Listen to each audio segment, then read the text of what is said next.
कि छोटी छोटी बच्चियों को पकड़ा, इजराइल के सैनिकों ने उनका रेप करा, बलात्कार करा। ताना सा शासक है नेतन्याहू, हिजबुल्लाह का नसरुल्लाह बड़े बड़े गुल्ला फेंक रहा, वो आतंक वाले। हमास भी इनके खा जाएगा, खवास है वो, हवास नहीं है। और उसने कसम खा रखी हो नेतन्याहू की नाक कान काट के खाएगा वो। सबसे बड़ा आतंकी देश है अमेरिका, वही हथियार सप्लाई करता, हर देश में कहता हम आतंकवाद खत्म करेंगे। अभी देखना अमेरिकी दूतावासों पे भी हमले होने लगेंगे। हूती तो पूरा पड़ा हुआ है अमेरिका के पीछे। वो तो कह रहा पहले व्हाइट हाउस पे करा था, अब की बार अमेरिका के पूरे नासा पे, सिस्टम पे वो खत्म करेंगे। इसके हमें बना दे आर्मी चीफ, बना दे, पूरी सेना लेके उतर जाएंगे फिलिस्तीन के समर्थन में। करे प्रधानमंत्री, मुझे भेजे, बनाए आर्मी। प्रधानमंत्री नहीं भेजेंगे, आपको खुद जाना पड़ेगा। या दाल रोटी खाने को मिल रही नहीं, रोजगार है नहीं, पहले सबके पैसे छीन लो, नोटबंदी लगा के फिर कहो कि चला जा पाकिस्तान, चला जा वहां, चला जा विदेश, चला जा। अबे भूतनी के खुद तो हेलीकॉप्टर हवाई जहाज लेके उड़ जाता है, हम काहे पे उड़ेंगे। को जो है ना पाखंडियों को, नोगियों को 3 चीजें बंद कर दे भारतवासी। पहला दान, दूसरा सम्मान, तीसरा मतदान। ये 3 चीजें बंद कर दे, भिखमंगे औकात पे आ जाएंगे। भारत के संविधान के लिए खतरा बने हुए हैं और नीतीश कुमार के पीछे पड़े हैं। नमस्कार, मैं ब्यूटी गिरी। अभी हमारे साथ बातचीत करने के लिए मौजूद हैं नरेंद्र नंदा भाई। क्या कहेंगे जिस तरीके से फिलिस्तीन इजराइल का मामला अब 1 महीने से ज़्यादा को हो गया है, इस्लामिक कंट्री एकजुट हो गए हैं, लेकिन इस बीच अभी खबर ये आ रही है कि इजरायली सैनिक जो हैं और उनके टैंक अस्पतालों के पास पहुंच गए हैं गाजा में, जहां लोग शरणार्थी हैं, शरण ले रहे हैं, कुछ मरीज हैं, मरीजों की संख्या जिस तरीके से। और अब इस वक्त वो सदमे में है कि कभी भी इजरायली सेना जो है वहां पर आ सकती है। और इजरायली सैनिकों को लगता है कि अस्पताल के नीचे सुरंग बनी हुई, वहां से हमास अपना कंट्रोल है जो भी कर रहा है, तो इस वजह से अस्पतालों को निशाना बनाया जा रहा है। क्या कहेंगे इस पर? अरे मैडम, पहले नंबर तो मेरी बात सुनो ढंग से। पहला नंबर तो इनकी हालत ख़राब है इजराइल की, बहुत बुरी। क्योंकि जब से वो हिजबुल्लाह आया ना संगठन, और उसका जो मुखिया है नसरुल्लाह, और फिर वो भी आ गया एक हूती भी संगठन आ गया, उनने भी सही तरीके से कूट रखा है इन्हें। तो ये डरे हुए हैं। अब ये डरे हुए हैं तो जानबूझ के बार बार उस पर अस्पताल पे हमले कर रहे हैं। पहले भी अस्पताल पे हमला किया इन्होंने। बेचारे जिन बच्चों के इलाज चल रहे थे, 1000 बच्चे मारे गए, फिर अस्पतालों के पास आ गए। तो ये तो दरिंदे हैं, बैसी हैं, आतंकी हैं, देशद्रोही तो खुद हैं इजरायली, क्योंकि इनका थोड़ी ये देश है। इजराइल तो बना लिया है इन्होंने, ये तो फिलिस्तीन था, पूरा का पूरा फिलिस्तीन था। जब ये क्या नाम है, हिटलर ने मार मार के भगाया था इन सबको, यहूदियों को। तो इनको शरण किसी ने, पूरी दुनिया में किसी ने शरण नहीं दी, फिलिस्तीनियों ने इन्हें शरण दी, इन्हें रहने ठुकने का ठिकाना दिया, समझे। अब ये ठोक रहे हैं उल्टा ही, ये मैडम हालत है। तो फिलिस्तीनियों के खिलाफ ये काम कर रहे हैं। जिन सपोलों को पाला था फिलिस्तीन ने, आज वो सांप हो गए हैं, वही डस रहे हैं, आस्तीन के सांप हो गए। अब कुचलने का समय आ गया, इनके फन को कुचलना पड़ेगा। और यही वजह है कि हिजबुल्लाह संगठन आ गया है। हिजबुल्लाह का नसरुल्लाह बड़े बड़े गुल्ला फेंक रहा, वो आतंक वाले बम टनाटन दे रहा, झोंक झोंक के मार रहा उनके अंदर, समझे। जब तो भाग रहे हैं, कह रहे हम भी सुरंग में बच लें, हम भी सुरंग में बच लें। कहाँ सुरंग बना रखी है हमास ने?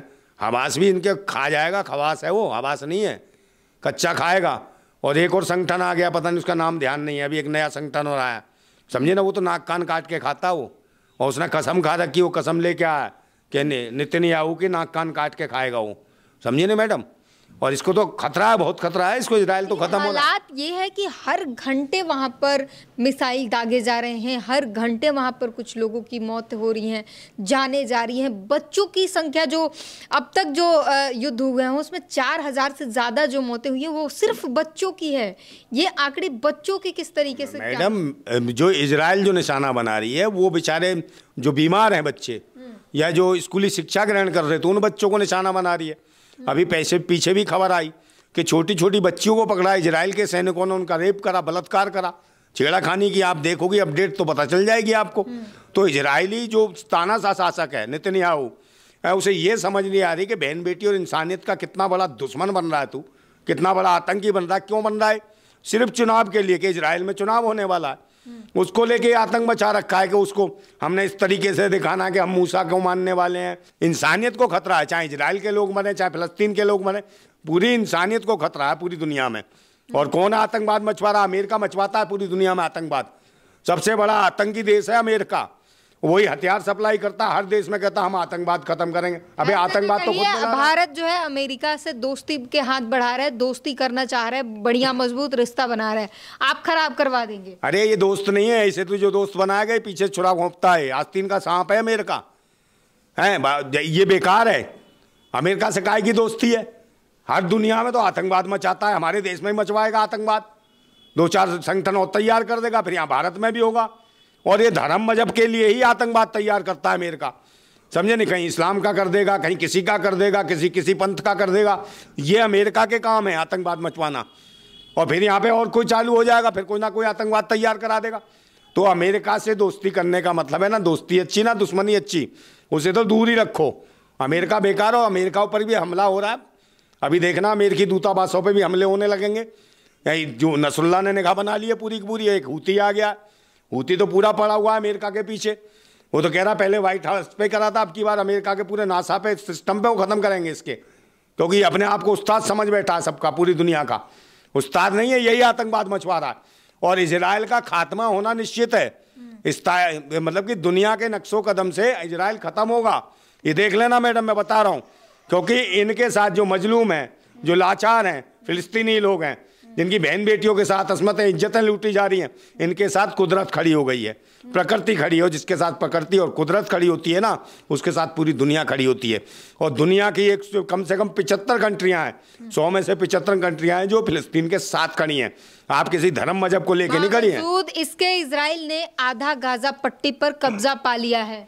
आधा गाजा पट्टी पे क्या गाजा बाजा, तो क्या चरस गांजा पियेंगे वहां जाके? क्या कोई आजा गाजा नहीं कर सकते, कुछ भी डरे हुए हैं मैडम। वो जो हवास ने तो ज़मीन के अंदर बना रखे हैं, बहुत तगड़े बैरिंग बना रखे हैं और पूरे इजराइल में फैल गए हैं। और पता नहीं कहाँ कहाँ से नीचे ज़मीन के अंदर से मिसाइलें छोड़ेंगे, बम छोड़ेंगे। ये तो आएंगे, यहाँ देख रहे हैं अस्पताल के पास, वो पूरे इजराइल को उड़ा देंगे इतनी देर में। वो सिस्टम चल रहा है, ये ढूंढते फिर कहाँ जाएंगे। आप आतंकवाद के समर्थक हैं क्या? कौन से आतंकवाद है ये? कोई आज़ादी की लड़ाई लड़ रहा है, आतंकवाद है? भगत सिंह अपने देश के लिए आज़ादी की लड़ाई लड़ रहे, क्या वो आतंकवादी थे, देशद्रोही थे क्या? अगर भगत सिंह आतंकवादी तो ये समझ लो ये भी आतंकवादी हो गए, देशद्रोही हो गए। क्यों? देश की अपनी आज़ादी के लिए वो लड़ रहे हैं, तो क्या दिक्कत है? और बहन बेटियों को इज्जत बचाने के लिए लड़ रहे हैं, अपनी ज़मीनों के लिए लड़ रहे हैं, अपने घर बचाने के लिए लड़ रहे हैं। तो ये आतंकवाद ही बहन बेटियां हैं, इजराइल की महिलाएं बहन बेटियां नहीं है? अरे तो भाई इजराइल के तो मैंने कहा तो सही, उन्हें तो शरण दी, उन्हें इज्जत दी, सम्मान दी। उसका नतीजा ये है कि फिलिस्तीनियों के साथ बदतमीजी की जा रही है। उसके मुल्क पर कब्जा कर लिया, फिलिस्तीन पर कब्जा कर लिया। फिलिस्तीनियों के पास जगह कितनी बची है? 10%। 100 में से 10% जगह उसमें भी नहीं रहने दे रहे भूतनी के। तो फिर क्या करा जाएगा? आपको कोई बार बार दबाएगा, आपका गला दबाएगा तो बचोगी नहीं क्या? अपने डिफेंस में बचाओ में अपना कुछ नहीं करोगी। और कोई डिफेंस में मारा जाएगा तो फिर कह दोगी अरे ये तो आतंकवाद है। तो हम अपने बचेंगे नहीं। कोई किसी के घर पे कोई हमला कर रहा, घुस के मार रहा है इजराइल वाले जाके, तो वो बचेंगे नहीं क्या? वो बचने में कोई मर गया तो साहब कह दिया तो आतंकवाद हो गया। तो अपने आप क्या मर जाएं लोग, या कुएं में कूद के मर जाएं? आप मुझे बताओ। उनके बीवी बच्चे नहीं है, छोटे छोटे बच्चे हैं। कितनी वीडियो वायरल होके आ रही है, क्या क्या बुरा कर रहे हैं फिलिस्तीनियों के साथ। हमारे फिलिस्तीनियों के साथ अब पूरी दुनिया खड़ी है और इजराइल बुरे स्थिति में फंस गया है। अमेरिका भी डरा हुआ है क्योंकि उसने भी धमकी दे दी है। वो कौन था? किंग जोंग ने जो साउथ कोरिया का था, कौन था वो? उसने भी धमकी दे दिया कि चिंता मत कर भाई, हिजबुल्लाह नसरुल्लाह कह दिया कि हम चिंता मत करो, अमेरिका को तो हम उड़ा देंगे। मिसाइल सेट कर रहा है वो भी, भागता फिरेगा। ये अमेरिका भी घबराया हुआ अब तो, क्योंकि सारी कंट्रियां इकट्ठी हो रही हैं भाई फिलिस्तीन के साथ, क्योंकि कमजोर है, असहाय है फिलिस्तीन। और हमारे भारत का संविधान कहता है जो कमजोर है, असहाय है, मजलूम है, शोषित है, वंचित है, उसकी मदद करनी चाहिए। भारत के लोग कह रहे हैं ज्यादा हमदर्दी है फिलिस्तीन से, चले जाइए फिलिस्तीन और जाके उनका समर्थन कीजिए, उनके साथ रहिए। हाँ तो भेज दीजिए ना, क्या बात है? हमें बना दें आर्मी चीफ, बना दें, पूरी सेना लेके उतर जाएंगे फिलिस्तीन के समर्थन में। है हिम्मत तो बता, करे प्रधानमंत्री, मुझे भेजे, बनाए आर्मी। प्रधानमंत्री नहीं भेजेंगे, आपको खुद जाना पड़ेगा। क्यों? कैसे जाऊं मैं? या दाल रोटी खाने को मिल नहीं, रोजगार है नहीं, पहले सबके पैसे छीन लो, नोटबंदी लगा के फिर कहो कि चला जा पाकिस्तान, चला जा वहां, चला जा विदेश, चला जा। अबे भूतनी के खुद तो हेलीकॉप्टर हवाई जहाज लेके उड़ जाता है, हम काहे पे उड़ेंगे? ये बताना मुझे। बस यही तो प्रवचन देते कि तू वहां चला जा, कि पाकिस्तान चला जा, कि तुम्हारे बाप का है पाकिस्तान, या तुमने जमीनें काट रखी हैं वहां, यहाँ असला दे रखा हमें फिलिस्तीन में जाने के लिए, कुछ दो ना हमें, हम चले जाएंगे, दो तो सही हमें। दो चार मिसाइल दे दो, एपीजे अब्दुल कलाम बना के। मांग हो रही है भारत में, जो लोग इजराइल के समर्थन में हैं कह रहे हैं कि इजराइल को हटा देना चाहिए, फिलिस्तीन से ख़त्म कर देना चाहिए। वो लोग कह रहे हैं कि फिर यहाँ से सभी को हटा देना चाहिए और अखंड भारत होना चाहिए, पाकिस्तान को मिला देना चाहिए, जितना भारत का हिस्सा था अखंड भारत वो हमें मिल जाना चाहिए, और जो बाहरी से आए हैं उन्हें हटा देना चाहिए। हाँ, अखंड भारत बनना चाहिए। फिर ये दंड भुगतेगा कौन? भूतनी वालों। अभी तो कहते हो हिंदू खतरे में, हिंदू खतरे में। अभी तो 25-30 करोड़ मुसलमान है, तब हिंदू खतरे में हो रहा तुम्हारा। और जब पाकिस्तान आ जाएगा, बांग्लादेश आ जाएगा, ईरान आ जाएगा, ये आ जाएगा, फिर कहाँ जाएगा? मुसलमानों को भगा देंगे। तो मुसलमान कैसे, कहाँ भागेगा? वो विदेशी हैं। कौन विदेशी हैं? विदेशी तो वो हैं जो यहाँ आए शरणार्थी। जो शरणागत हैं हमारे यहाँ कौन है? शरणार्थी जो आए थे कौन थे? पाखंडी आए थे जो धर्म के नाम पे धंधा चला रहे हैं। कहाँ से आए थे? पता नहीं कहाँ से आए थे, यूरेशिया से आए थे, पूरे से पता नहीं कहाँ से आए थे। वो नीली नीली आंख वाले, वही धर्म आज गले में डाल के वो जो धागा सा है और ताबीज सा और चुटिया बांध के घूमते हैं, समझे? ये भी तो शरणागत हैं यहाँ। हमने शरण दी भारतवासियों ने और यहीं बैठ गए धर्म का धंधा बना के। तो जब यहाँ भारतवासियों का ये धर्म नहीं है, भारतवासियों का धर्म है कुदरत, प्रकृति, समझे नहीं? ये धर्म है। हाँ, इस पे हम काम करते रहे हैं। खेती, किसानी, मजदूरी, युद्ध लड़ना, ये सब भारतवासियों के काम थे। मगर इन्होंने क्या करा? ये आए भूखे नंगे थे, इनको शरण दी, इन पाखंडियों को, यहीं धर्म का धंधा बना के यहाँ जम गए। सारे संस्थानों बैठ गए, जुडिशरी बैठ गए, हर जगह बैठे हुए हैं और देश को बेच रहे हैं। काबिलियत है उनमें तब गए हैं ना वहां पर। कहाँ काबिलियत है? काहे की काबिलियत है? 400 विषय झूठे हैं, मक्कार हैं।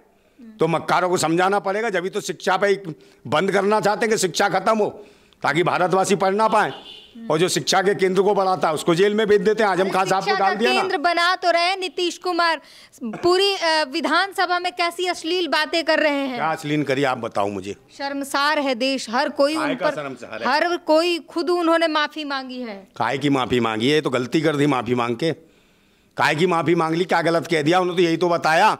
हाहाकार मचा दी नीतीश जी ने। ये कह दिया कि नीतीश जी ने ये कहा कि जब से हमारी बहन बेटियां शिक्षित हुई हैं तब से आबादी पे कंट्रोल हुआ है। पहले शिक्षित नहीं थी तो पति जो आता था उसकी मर्जी होती थी और पत्नी के साथ जबरदस्ती करता था और फिर आबादी बढ़ती थी। सिर्फ यही बात तो कही। उन्होंने क्या गलत करा? और धर्म जात पात के नाम पे जो भारत के जो लोग मालिक हैं उन्हें नीच बताते हो, और हमारे भीख पे पलने वालों, हमारे दयादान पे पलने वालों तुम हमें शास्त्र का ज्ञान दोगे? है निकम्मो, भिकमंगा क्यों नहीं लिखते हो जब भीख मांग मांग के चलते हो? तो दान दया पे चलने वाले, मैं कह रहा हूं मैडम, इनको जो है ना पाखंडियों को, ढोंगियों को 3 चीजें बंद कर दें भारतवासी। पहला दान, दूसरा सम्मान, तीसरा मतदान। ये 3 चीजें बंद कर दें, भिकमंगे औकात पे आ जाएंगे। भारत के संविधान के लिए खतरा बने हुए हैं और नीतीश कुमार के पीछे पड़े हैं। अरे नीतीश कुमार प्रधानमंत्री पद के दावेदार हैं, तो इन्हें हवा खराब है। उन्होंने जाति जनगणना करा दी, बिहार में तो डरे हुए हैं। उन्होंने आरक्षण की बात कर दी तो परेशान है, दुखी है कि आरक्षण क्यों मांग रहा है। हाँ, तुम ले लो 10% सुदामा आरक्षण, खा लो, चाट लो, भिकमंगो। और भारत के वासी अपने अधिकार मांगे तो तुम्हारी हवा खराब है, तो फट जाती है दिमाग की नस। भूतनी क्यों? हम पूरे लेंगे। और फिर बात यही है कि मैं बार बार वही कहता हूं कि देश को भिखारी बना दिया, भिकमंगा बना दिया। और फिर मैं कहता हूं कि चाहत तन मन को गुनहगार बना देती है, चाहत तन मन को गुनहगार बना देती है और बाग के बाग को बीमार बना देती है। भूखे पेटों को देशभक्ति सिखाने वालों, भूख इंसान को गद्दार बना देती है। और जब गद्दार बन जाता ना, फिर कहोगे आतंकवादी हो, खाएंगे तो मैं कच्चा चबा चबा के लोग, जब रोटी नहीं मिलेंगी तो। देश के भारतवासियों को तंग कर रहे हो, उनके रोजगार छीन रहे हो, उनके शिक्षा के केंद्र बंद कर रहे हो, स्वास्थ्य सेवाएं लंचर कर दी तुमने। और सबसे ज़्यादा मेहनत मजदूरी भारतवासी करता है। किसानी वो करे, मजदूरी वो करे, गिट्टी रोड वो बनाए, समझे, मकान वो बनाए, चारपाई वो बुने, क्या काम नहीं करता? वो सारे काम करता है भारतवासी। और देश के लिए लड़े वो, युद्ध वो करे, तब भी उसे कह दिया 3-4 साल का बना दिया अग्निवीर है। और ये क्या करते हैं? ये खामा खा बैठे ऑर्डर देते हैं मिस्र, गाल बजाने वाले पाखंडी। इनसे हमें आज़ादी चाहिए, हमें भी आज़ादी चाहिए फिलिस्तीन की तरह। जैसे हमने शरण दी ना इनको पाखंडियों को, ऐसे ही शरण फिलिस्तीनियों ने दी। आज वो आज़ादी की मांग कर रहे हैं। भारतवासियों को भी आज़ादी की जरूरत है इस पाखंडवाद से। ये पाखंडवाद की मानसिकता के कीड़ों से आज़ादी की जरूरत है। इस भारत को जरूरत है। और जिंदाबाद था भारत, जिंदाबाद है भारत, जिंदाबाद रहेगा, जिंदाबाद भारत। तो ये इनकी अपनी राय है। नीतीश कुमार के बयान पर पूरे भारत में जो है विरोध प्रदर्शन हुए और तमाम तरीके के बयानबाजी हो रही है कि उन्होंने कैसे बोला, उन्होंने माफ़ी भी मांगी, बावजूद उसके बयानबाजी ख़त्म नहीं हो रहे हैं।